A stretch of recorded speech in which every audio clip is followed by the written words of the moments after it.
Assalamualaikum warahmatullahi wabarakatuh. Nama saya Madit Sukmayu, saya dari kelas 11 IPS 1. Saya akan menjelaskan tentang melakukan pemasaran produk.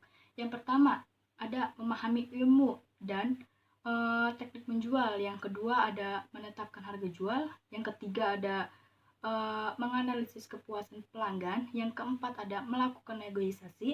Dan yang kelima, ada saluran dan jaringan distribusi. Yang pertama, ada memahami ilmu dan teknik menjual. Dibagi menjadi dua jenis. Yang pertama ada seni menjual dan teknik menjual. Seni menjual merupakan kegiatan yang dilakukan oleh seseorang untuk menarik perhatian para pembeli supaya barang atau jasa dibeli para konsumen. Ilmu menjual adalah suatu cara untuk melayani para pembeli agar mereka membeli barang-barang yang kita tawarkan sesuai dengan kecakapan dan kemampuan kita sebagai penjual. Seni menjual terbagi menjadi dua jenis. Yang pertama ada manfaat ilmu menjual, yang kedua ada objek ilmu menjual. Manfaat ilmu menjual salah satunya yaitu meningkatkan omset penjualan. Selanjutnya yaitu objek ilmu menjual. Terdiri dari 3 jenis. Yang pertama ada diri penjual, yang kedua ada barang yang akan dijual, dan yang ketiga ada keadaan pembeli dan pelanggan. Selanjutnya ada teknik menjual. Teknik menjual merupakan cara-cara atau kiat-kiat yang dilakukan oleh penjual untuk meraih pelanggan. Nah, selanjutnya ada tahapan-tahapan yang harus dilakukan oleh teknik menjual. Yang pertama ada perhatian, attention. Yang kedua ada minat, interest. Yang ketiga ada keinginan, desire. Yang keempat ada tindakan, action. Dan yang terakhir ada tindakan, action. Yang terakhir ada kepuasan, certificate. Yang kedua ada menetapkan harga jual. Nah, yang pertama ada penetapan harga jual. Menurut Kotler Armstrong tahun 2010, harga merupakan sejumlah uang yang dibebankan atas suatu proses, produk, atau jasa.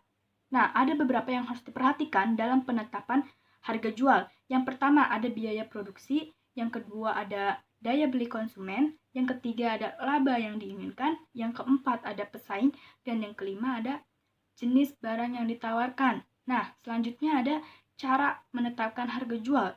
Secara umum, ada 4 metode dalam menetapkan harga jual. Yang pertama ada metode penetapan harga berbasis permintaan. Yang kedua ada metode penetapan harga berbasis biaya. Terdapat 2 jenis. Yang pertama ada cost plus pricing dengan rumus harga jual sama dengan biaya total plus margin. Yang kedua ada markup pricing dengan rumus harga jual sama dengan biaya beli plus markup. Nah, yang ketiga selanjutnya metode penetapan harga berbasis laba.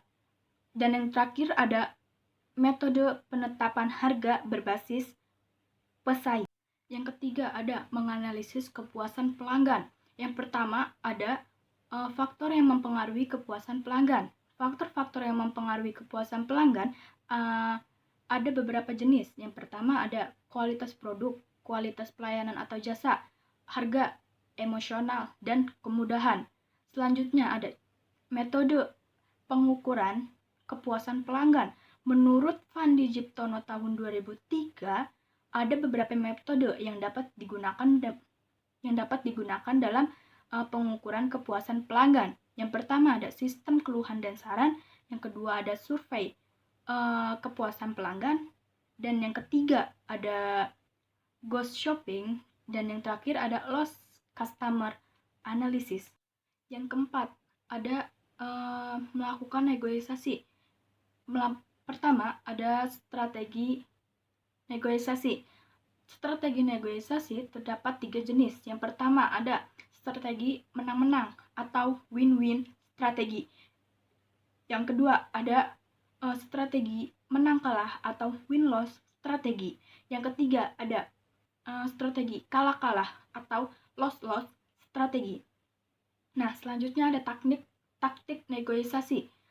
Agar wirausaha atau penjual mahir dalam melakukan negosiasi dengan calon pelanggannya, maka harus mempelajari beberapa hal taktik negosiasi, yaitu sebagai berikut. Yang pertama, meminta lebih dari yang diharapkan. Yang kedua, di awal negosiasi jangan dulu berkata ya. Yang ketiga, ada melakukan flinch terhadap proposal atau tawaran dari calon pelanggan. Yang keempat, ada penjual bersikap seolah-olah tidak membutuhkan. Yang kelima, yaitu ada kata-kata penjual yang bijaksana. Yang kelima, ada saluran dan jaringan distribusi. Distribusi merupakan kegiatan pemasaran yang berusaha memperlancar atau mempermudah penyaluran barang atau jasa dari produsen kepada konsumen. Yang pertama ada tujuan distribusi. Distribusi memiliki beberapa tujuan. Yang pertama, produsen atau perusahaan membuat barang dengan tujuan dijual untuk memperoleh keuntungan. Yang kedua, ada barang atau jasa produksi tidak akan ada artinya apabila tetap berada di tempat produsen. Yang ketiga, tidak semua barang atau jasa yang dibutuhkan konsumen dapat dibeli secara langsung dari produsen. Yang kedua, ada sistem distribusi. Sistem distribusi merupakan cara-cara yang dilakukan dalam menyalurkan barang atau jasa sehingga sampai ke tangan yang memerlukannya. Sistem distribusi terbagi menjadi 3. Yang pertama ada sistem distribusi langsung, yang kedua ada sistem distribusi semi langsung, dan yang ketiga ada sistem distribusi tidak langsung. Yang ketiga ada saluran distribusi. Saluran distribusi merupakan suatu jalur perantara pemasaran baik transportasi maupun penyimpanan suatu produk barang dan jasa dari tangan produsen ke tangan konsumen. Nah, dibagi menjadi 2. Yang pertama ada pedagang dan yang kedua ada perantara khusus. Pedagang dibagi menjadi 2, yaitu ada pedagang besar dan ada pedagang eceran. Nah, yang terakhir itu ada macam-macam saluran distribusi. Menurut Swasta dan Irawan tahun 1997 terdapat beberapa macam saluran distribusi. Yang pertama ada produsen konsumen, yang kedua ada produsen pengecer konsumen, yang ketiga ada produsen pedagang besar pengecer konsumen, yang keempat yaitu ada produsen agen pengecer konsumen, yang kelima yaitu ada produsen agen pedagang besar, terus pengecer dan konsumen.